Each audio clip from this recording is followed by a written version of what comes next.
Magandang araw po. Ako si Christine. Gusto ko sanang ibahagi ang karanasan na nangyari sa nanay ko noong dalaga pa siya. Nangyari ito 6 na taon bago niya ako maipanganak. Ang sabi niya, wala ako ngayon sa mundong ito kung natuloy ang pangyayaring ito sa buhay niya. Bunso sa 2 magkakapatid ang nanay ko. Yung panganay naman ay si Auntie Cecil. Si nanay daw yung tahimik at mahiyain sa kanilang 2. O sa panahon ngayon, tinatawag siyang introvert. Salungat naman sa kanya si Auntie Cecil.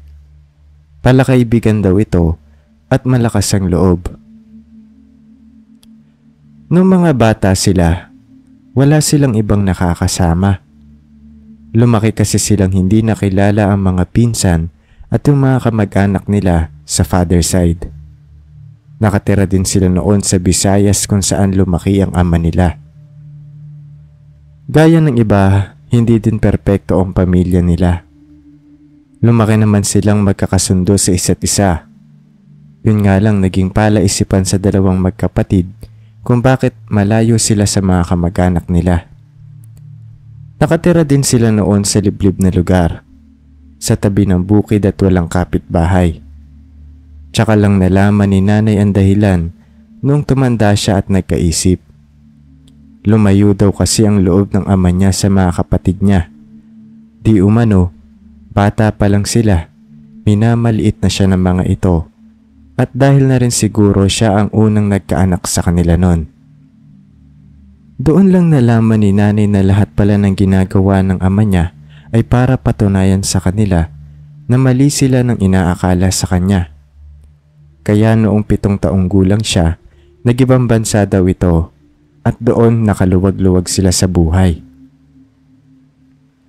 Dito na magsisimula ang lahat. Noong 19 anyos si nanay. Noong araw na nagpunta sila ng bundok para puntahan ng matalik nilang kaibigan na pangalanan na lang nating Emily. Doon daw kasi ito nakatira. Hindi pa uso ang cellphone noon. Sinabi lang ni Emily sa kanila na hihintay na lang silang 2 sa baba ng bundok. Yun din kasi ang unang beses na pupuntahan nila ito. Tanghaling tapat nang magkita-kita silang 3. Noong araw na yun matutulog sila kila Emily, kaya nagdala sila ng mga damit at lahat ng kakailanganin nila sa loob ng 2 araw. Habang naglalakad silang 3 paakit ng bundok, hindi makarelate si nanay sa usapan ng 2 niyang kasama. Kaya ang ginawa niya, luminga-linga na lang siya sa paligid at pinagmasdan ng magandang tanawin. Tapos bigla niyang naalala ang mga sabi-sabi sa bundok na pupuntahan nila. Naaalala niya noong mga bata pa sila.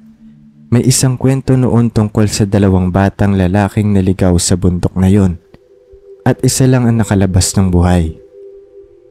Dito na naikwento ng batang nakaligtas ang nangyari sa kanila. Di umano, nakakita sila ng isang aswang na hati ang katawan at may pakpak habang lumilipad. O dito sa amin ang tawag sa ganong uri ng aswang ay awok. Sa kasamaang palad hindi na nakita yung isang bata na kasama ng batang nakaligtas. Ang nangyari daw ay dinagit umano ng aswang ang kaibigan niya habang tumatakbo sila para makalabas ng bundok at siya daw ang nakaligtas. Pero kung kaya daw ng aswang na buhatin silang 2 nun, panigurado pati daw siya ay madadamay. Nadapa daw kasi yung kasama niyo noon habang tumatakbo sila. At ilang segundo lang na nakahandusa ito sa lupa noon, bigla na lang siyang dinagit ng aswang at inilipad papalayo.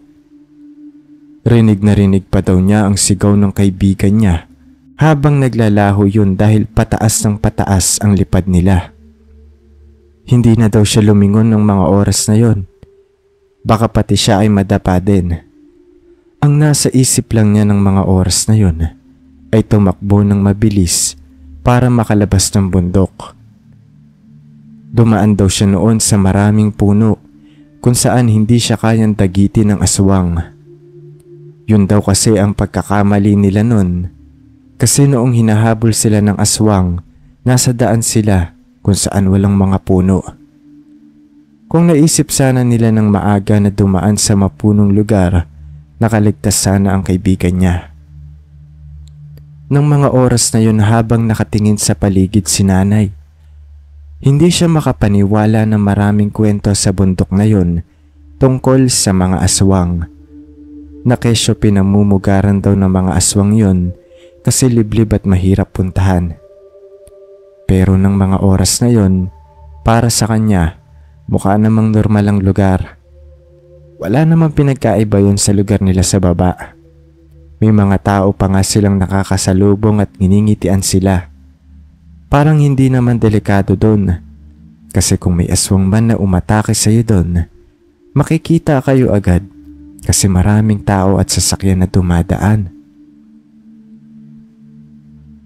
Habang naglalakad silang tatlo, niyaya sila ni Emily na magpahinga saglit para maupo muna doon sa isang parang waiting shed na gawa ito sa kahoy. Ang sabi ni Emily, nakakandado daw kasi yung bahay nila. Hindi pa daw nakakabalik ang magulang niya at sila ang may hawak ng susi. Habang nag-uusap silang tatlo, napansin ni nanay ang magandang tanawin sa likuran nila kung saan sila nakaupo nun. Tanaw mo doon ang buong lugar sa taas ng naakyat nila kung nasaan sila ng mga oras na yon. May mga hamog pa nun pero hindi naman ganun kalala. Nagpaalam siya saglit na aalis muna at may titignan lang. Sinabihan naman siya noon ni Emily na mag-iingat dahil baka mahulog siya sa mga bangin. Balak kasing iguhit ni nanay ang magandang tanawin na nakikita niya sa likod nila ng mga oras na yon. Bata pa lang, mahilig na siyang mag-drawing at para meron na rin siyang remembrance at paalala na minsan naakyat nila ang bundok na yon. Habang abala siya sa pagguhit, nakarinig siya bigla ng ingay na parang may nagsisibak ng kahoy. Inikot niya noon ang buong paligid hanggang sa mahagilap ng tingin niya ang isang lalaking may hawak na palakol at nagsisibak ito ng troso. Walang suot na pang-itaas sa damitan lalaki. Matangkad din ito at kahit na nabibilad siya sa araw nun, hindi yun halata sa kulay ng balat nito. Naudlot ang tanawin na sana iguguhit ni nanay. Bagkus ang iginuhit niya ang lalaki noong nakita niya ito. Nasa bandang taas si nanay nun at nasa lilim ng isang puno. Kumbaga, hindi siya madaling makita. Pansin naman niyang hindi siya nakikita ng lalaki at abala pa rin ito sa pagsibak ng kahoy. Nang maya-maya lang ay biglang may nagsalita sa gilid niya. At paglingon niya, nakaupo na sa tabi niya yung lalaki kanina. Nagtaka siya nun kasi napakalayo ng distansya nila sa isa't isa kanina. At kung lalapitan siya ng lalaki ay makikita niya ito. Ilang minuto din kasi ang aabutin kasi paakyat yung bundok. Tinanong agad siya ng lalaki kung ano ang ginagawa niya doon. Siyempre hindi sinabi ni nanay ang totoo. Tinago niya agad yung papel na may drawing niya at nataranta siya. Kung titignan naman daw mukhang maginoo ang lalaki. Mukhang desente at hindi mo pag-aakalaang masamang tao ito. Kasi hindi naman bihira na may taong lalapit sa bundok, diba? Lalo na kung nag-iisa ka at babae ka pa. Yun pala, doon nakalagay ang mga gamit ng lalaki kung saan nakapwesto si nanay. Nakita ni nanay noon ang lagayan nito ng tubig, ang isang itak at ang gamit nitong salakot. Nagkwentuhan sila ng lalaki hanggang sa hindi niya namalayan matagal na pala silang magkausap. Halos kalahating oras din yun hanggang sa biglang dumilim ang paligid na parang may nagbabadyong ulan. Maya-maya narinig ni nanay ang tawag ng ate niya at ni Emily. Pagkatapos, umalis na sila nun. Akala ni nanay yun ang uling beses na makikita niya ang lalaking nakilala niya sa bundok. Kinabukasan nagkita ulit sila. Nakasalubong naman niya ito sa daan habang pabalik siya kila Emily. At doon nagkaroon na siya ng pagkakataon na itanong kung saan ito nakatira. Mula sa kinakatayuan nila, tinuro ng lalaki ang bahay nila. Nasa gitna yun ng mga puno na halos gubat na ang lokasyon. Nung itinuro yun ng lalaki ay natatakpan ng mga puno ang bahay nila. Pero nakikita niya ang kabuuan ng bahay. Nagtaka si nanay nun kasi wala silang mga kapitbahay. Wala din silang daan. Parang lumulusot lang sila sa gusto nilang daanan. At kung hindi tinuro sa kanya ng lalaki yung bahay nila, ay imposibleng mahanap nila yon. Noong mga oras na yon ay nagpaalam agad sa kanya ang lalaki at may pupuntahan daw ito. Nagpakilala sa kanya itong Roldan. Pagkatapos umuwi na rin si nanay. Gusto din talagang malaman ni nanay kung saan nakatira si Roldan. Nagkaroon kasi sila ng konting salo-salo kila Emily at nakapagluto sila ng mga pagkain. At balak niyang bahagian si Roldan nun. Yung bang pwede niyang baunin sa trabaho nito. Gusto talaga niyang kaibiganin si Roldan. Pero alam niya sa sarili niya na parang natitipuhan na ni nanay ito. Noong mismong araw na yun, nagbalot siya ng 2 klaseng kakanin na niluto nila. Hindi siya nagpaalam kay Emily at lalo na sa kapatid niya na aalis siya nun. Tanghaling tapat nang makarating si nanay sa bahay nila Roldan. Nag-aalangan pa siya nun kung kakatok siya sa pintuan. Kasi parang nahiya siya ng mga oras na yon at nagpa siyang bumalik na lang kila Emily. Nang maya-maya ay biglang bumukas ang pintuan nila at lumabas ang isang babae na may katandaan na. Ang pumasok agad sa isip ni nanay, inasiguro yon ni Roldan. Pasok ka na muna.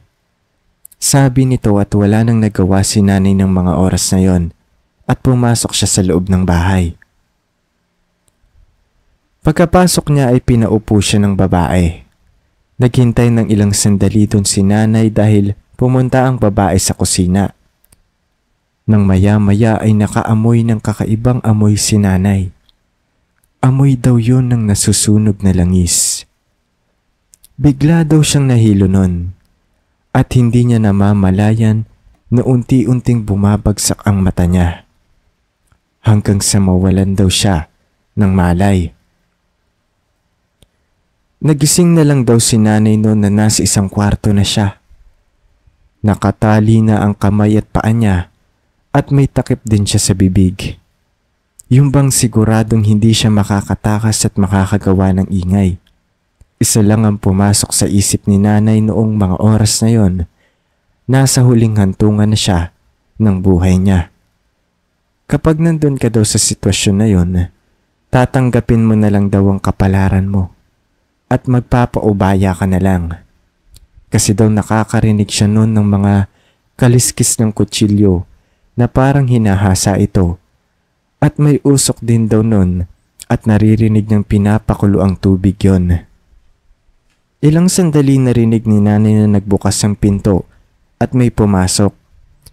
Narinig niya rin na pinuntahan niya ng babae at narinig niya rin ang naging usapan ng mga ito. May sorpresa ako sa iyo anak. Sariwang sariwa. Nandun sa kwarto. Ikaw na ang bahala. Ang nagsalita daw noon ay yung matandang babae. Malakas pa daw ang pagkakasabi nito na parang pinaparinig niya pa yung kay nanay. Ilang sandali ay nagbukas ang pintuan kung nasaan si nanay. Nagulat daw siya nang makita kung sino yung pumasok. Yung pumasok noon ay si Roldan. Dali-dali daw siya nitong kinalas ang mga nakatali sa kanya noon. Humingi din ng pasensya sa kanya si Roldan at inamin nitong mga aswang daw sila. Nakauwi ng buhay si nanay. Pagkabalik niya ay dagsaan ng mga naghahanap sa kanya kasi akala nila may masamang nangyari na sa kanya. Naligaw lang pala siya. Totoo namang may nangyaring masama sa kanya. Pero kasi hindi niya sinabi ang totoong nangyari na kinuha siya ng mga aswang. Naisip niya kasi si Roldan nun at baka madamay ito kung makuyog sila ng mga residente. Maraming salamat po sa lahat ng nakinig hanggang dulo. Dito na po nagtatapos ang ating kwento.